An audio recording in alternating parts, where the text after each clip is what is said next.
வணக்கம் மக்களே, நீங்கள் இருக்கிறது தமிழ் அனிமினேஷன். நான் உங்கள் ஹோஸ்ட். லாஸ்ட் எபிசோடில் லூஃபியோட பேட்டில் எக்ஸ் அட்டாக்ல அந்த ரெஸ்டாரண்ட்டே ஒரு குலுங்கி போய் நின்றுட்டுருக்கோம். அந்த இடத்துல இருந்து தான் இந்த எபிசோட் ஸ்டார்ட் ஆகுது. ஃபஸ்ட்டு கிரெக் தான் வாயை பறந்து பார்த்துட்ருக்கான். யாரா இவன் வித்தெல்லாம் காட்டிகிட்ருக்கான் அப்படின்னு. சாஞ்சிக்கு கோவம் வந்துருச்சு. டேய், நீ என்னடா இந்த ஷிப்பை மூழ்கடிச்சிருவ போல. அப்போ லூஃபி, ஆக்சுவலி நான் இந்த பேட்டில் ஃபீல்டை தான் உடச்சேன், பட் ஷிப்பை கூட சிங்க் பண்ணிடலாம். அப்படி பண்ணால் இவங்க நம்மளை அட்டாக் பண்ண வேண்டிய அவசியமே இல்லாமல் போயிடும்ல. இந்த ஐடியா நல்லா இருக்கே அப்படின்றான். ஜெஃப் கோவப்படுவார்னு பார்த்தா அவர் சிரிக்கிறார் லூஃபி சொன்னதை கேட்டு. சாஞ்சி தான் கோவப்படுறான், கத்துறான். அப்படிலாம் பண்ண முடியாது. உனக்கு இந்த ரெஸ்டாரண்ட்டை பற்றி என்ன தெரியும்? இந்த ரெஸ்டாரண்ட் எவ்வளோ முக்கியம்னு தெரியுமா? நான் செத்தாலும் இதை நடக்க விட மாட்டேன் அப்படின்னு கத்திட்டு இருக்கும்போது லூஃபி ஒன்று சொல்லுவான் பாருங்க. அதுக்குன்னு இந்த ரெஸ்டாரண்ட்டுக்காக நீ செத்துருவியா? நீ என்ன முட்டாளடா அப்படின்னு கேட்குறான். சாகிறது ஒன்றும் நீ உனக்கு அவர் காட்டின அன்புக்கு திருப்பி செய்கிற கடமைலாம் கிடையாது. இப்படி சாகிறதுக்காக தான் அவர் உன்னை காப்பாற்றினாரா? அப்படி ஒருத்தர் காப்பாற்றினதுக்காக இப்போ நீ சாக போகிறது சரியான கோழைத்தனம். நீ ஒரு வீக்லிங்டா அப்படின்னு லூஃபி கத்துறான். சாஞ்சியும் கூட சேர்ந்துட்டு கத்துறான். அப்போது இதுக்கு வேற என்னதான் வழி இருக்குது அப்படின்னு. அந்த பியல், டேய் நீங்கள் என்னடா என்ன பண்ணுறதுன்னு முடிவு பண்ணிட்டு இருக்கீங்க? அந்த இடத்துலலாம் நீங்கள் கிடையாது. உங்களை கொண்டுட்டு இந்த ஷிப்பை நாங்கள் எடுத்துப்போம்.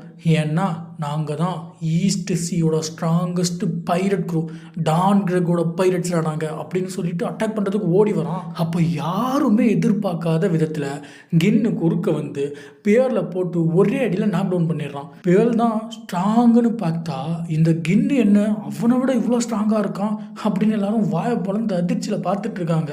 இந்த கின் ஒன்றும் நார்மல் பைரட் கிடையாதுங்க. அவன் தான் கிரெக் பைரட்டோட ஃப்ளீட் பேட்டில் கமாண்டர், அதாவது டான் கிரெக்கோட ரைட் ஹேண்ட் மேன் மாதிரி. ஸோ எவ்வளோ பவர்ஃபுல்லான ஆளாக இருப்பான். நீ என்னடா எனக்கு துரோகம் பண்ண போறியா?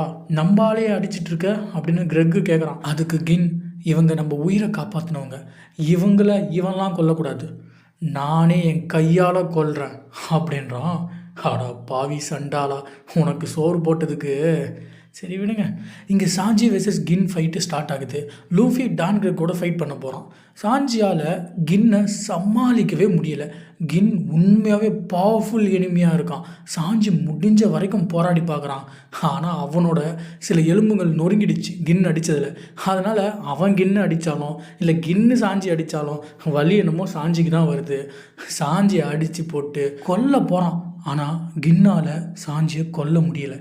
அவன் கண்ணில் இருந்து தண்ணி வர ஆரம்பிச்சிடுச்சு. கதறி அழுகுறான். இதை பார்த்த கிரெக்கு கோவத்தில் கத்துறான்.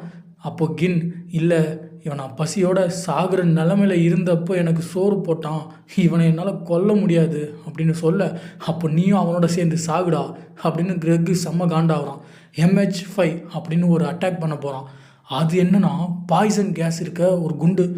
அதை ஷூட் பண்ணால் காற்றுல பாய்சன் பரவி அதை சுவாசிக்கிறவங்க எல்லாரும் செத்து போயிடுவாங்க.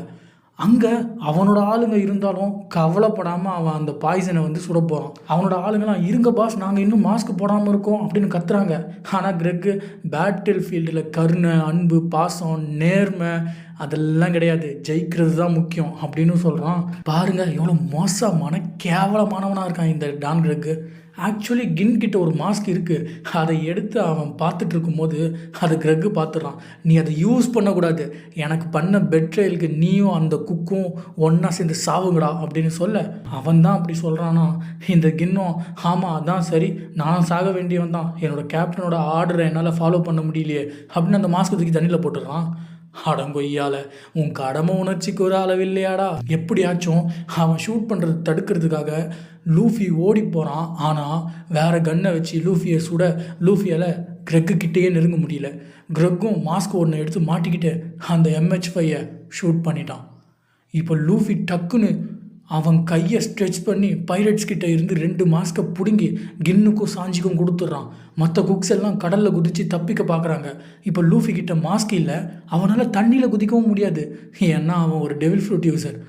எப்படி பார்த்தாலும் இந்த இடத்துல லூஃபி செத்துருவான் அப்படின்னு நாம் யோசிக்கிற டைமில் எபிசோட் முடியுது. அடுத்த எபிசோடில் என்ன நடக்க போகுது, லூஃபி எப்படி சர்வே ஆக போகிறான் இந்த இடத்துல இருந்து அப்படின்னு பார்க்க நான் ரொம்ப ஆர்வமாக இருக்கேன். நீங்களும் ஆர்வமாக இருந்தால் மறக்காமல் நம்ம சேனலை சப்ஸ்கிரைப் பண்ணிவிட்டு இந்த வீடியோ பிடிச்சிருந்தால் ஒரு லைக்கை போட்டு உங்களோட கருத்துக்களை கமெண்டில் சொல்லுங்கள். மீண்டும் ஒரு வீடியோவில் சந்திப்போம். டாடா.